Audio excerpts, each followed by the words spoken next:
Kata toleransi ini butuh kesungguhan hati, ya.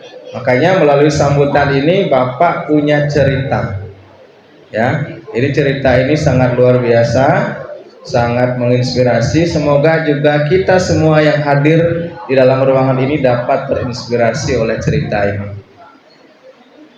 Mau dengar cerita? Kalau begitu mari dengarkan. Jadi cerita ini berjudul Si Kaya dan Nelayan. Ya, jadi ceritanya seperti ini. Suatu hari si kaya ini berjalan-jalan di pantai. Ya, kemudian bertemulah dengan nelayan di sana. Yang kebetulan nelayan itu baru habis melaut, baru datang melaut, membawa banyak ikan di dalam perahunya.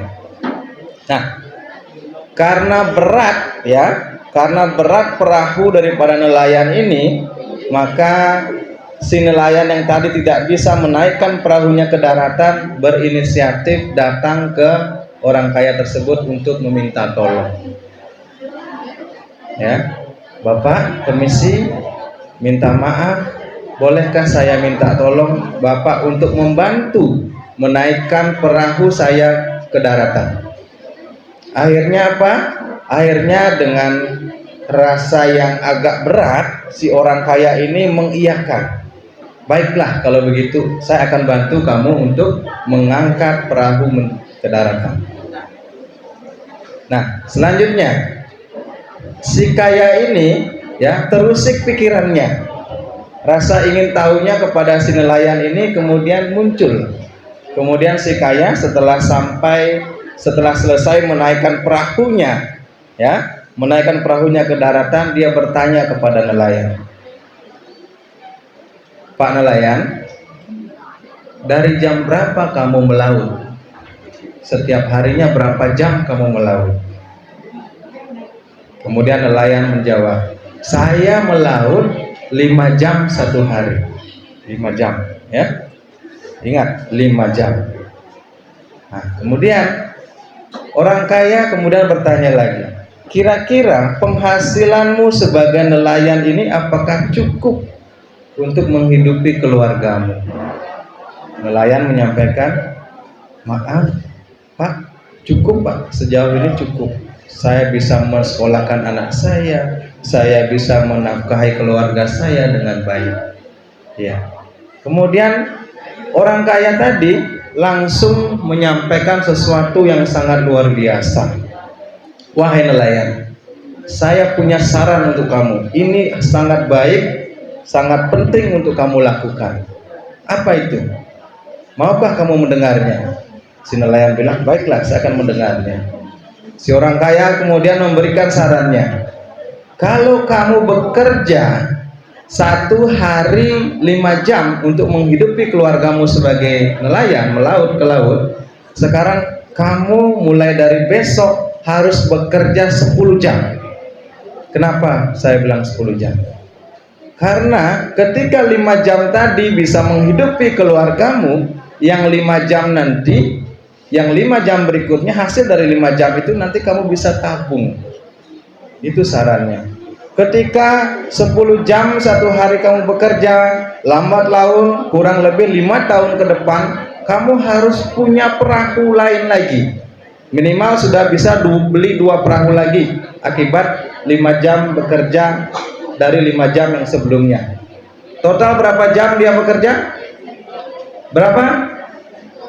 Total berapa jam? Ya, 10 jam. Itu saran daripada si orang kaya. Nah, ketika nanti ya sudah sukses 5 tahun berikutnya sampai 10 tahun, itu kamu wajib mempunyai perahu sebanyak 10 buah perahu. Kemudian kamu sewakan, kamu suruh orang untuk melaut sehingga kamu tidak bekerja lagi. Itu saran si orang kaya. Makanya ketika nanti kamu sudah tidak bekerja, mendapatkan passive income, ya, tahu passive income? Penghasilan tanpa dia bekerja, orang lain yang bekerja, maka di situ akan mencapai tujuan hidupmu yang sebenarnya. Terus si nelayan menjawab, apa sebenarnya tujuan hidupnya kalau sudah seperti itu? Nah, ketika kamu sudah bebas penghasilanmu, mendapat penghasilan tanpa bekerja, kamu bisa menikmati hari tuamu bersama keluarga. Kamu bisa berolahraga untuk menjaga kesehatan. Itu tujuan terakhirnya. Nah, namun alangkah terkejutnya orang kaya ini. Kenapa terkejut? Si nelayan menyampaikan sesuatu yang di luar nalarnya si orang kaya, di luar logikanya si orang kaya. Pak, minta maaf, kalau memang itu tujuan akhirnya, ya, untuk bisa hidup bersama keluarga, berolahraga dengan teratur, tidur yang nyenyak, saya sudah dapatkan hari ini selama saya 5 jam bekerja. Jadi tidak perlu lagi saya menunggu waktu 5, 10, 20 tahun ke depan untuk bisa hidup bahagia dengan keluarga saya. Dengan 5 jam saya bekerja setiap hari, saya sudah bisa menafkahi keluarga saya dengan baik, sudah bisa berolahraga kalau saya butuhkan, sudah bisa mempunyai waktu yang banyak untuk keluarga saya. Akhirnya apa? Akhirnya si nelayan yang tadinya sudah diceramahi oleh si orang kaya langsung menyampaikan, kalau begitu Pak, terima kasih, saya permisi karena ikan-ikan yang saya dapat sudah harus dijual ke pasar. Nah, itu ceritanya anak-anakku sekalian. Jadi apa hikmah dalam cerita ini? Jadi ketika tadi ada si orang kaya dan nelayan saling berdiskusi, di situ sebenarnya ada nilai toleransi di dalamnya. Ya, ketika si orang kaya ingin memaksakan kehendaknya kepada orang lain, si nelayan itu, ya, tidak semerta-merta apa yang menjadi kehendak daripada si orang kaya ini harus dituruti oleh nelayan. Tidak, ya. Jadi pada intinya nilai dari cerita itu adalah toleransi. Ya. Jadi tidak boleh kita memaksakan bagaimana keinginan kita untuk dilakukan oleh orang lain. Mungkin kebahagiaan yang dimiliki orang lain itu berbeda dengan kebahagiaan yang kita miliki.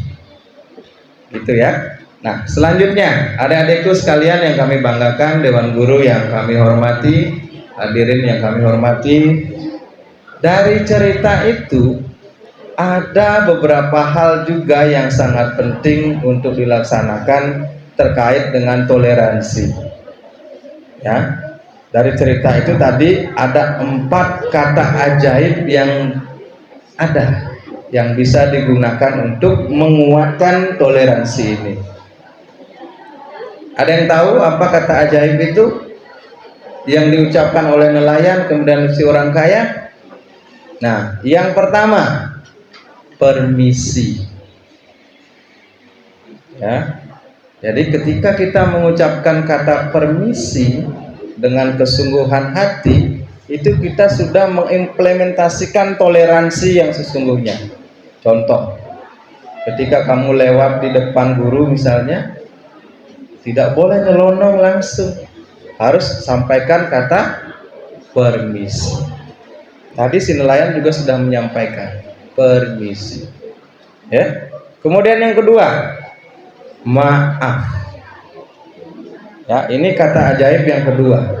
Ini sepele sebenarnya, tapi seringkali kita itu enggan mengucapkan kata ini. Kalau kita sudah tahu diri kita salah, itu otomatis wajib kita untuk meminta maaf. Itu.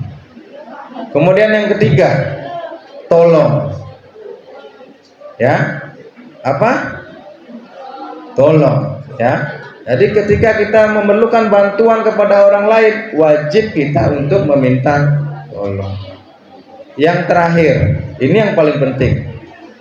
Apa kira-kira? Ada yang tahu? Ya, terima kasih. Ya, jadi ada 4 kata ajaib dalam cerita itu.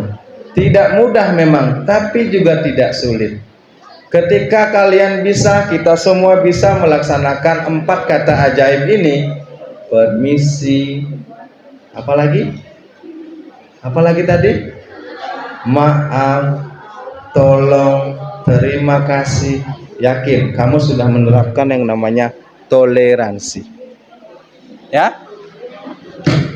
Sudah menerapkan yang namanya toleransi. Nah, itu sedikit sambutan yang kami bawakan, yang dalam hal ini selaku majelis kecamatan. Pada intinya kegiatan ini kami sambut dengan baik. Semoga kedepannya sesuai dengan tujuan kita pada kegiatan kali ini, kita dapat mewujudkan toleransi di lingkungan umat beragama yang ada di SMP Negeri 4 Poso Pesisir Utara ini. Sebentar, ini akan ada penyampaian Dharma Wacana yang akan langsung dibawakan oleh Bapak Kementerian Agama, penyuluh Kementerian Agama Kabupaten Poso. Dan semoga nanti apa yang beliau sampaikan dapat bermanfaat buat kita semua. Jadi kami harapkan kesediaannya untuk mendengarkannya dengan baik. Demikian sambutan ini yang dapat saya bawakan pada kesempatan kali ini. Saya tutup dengan wassalamualaikum warahmatullahi wabarakatuh.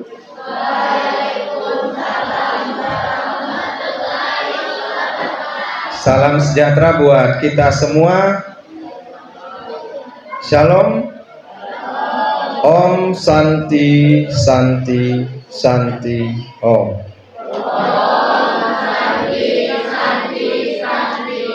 Oke, terima kasih.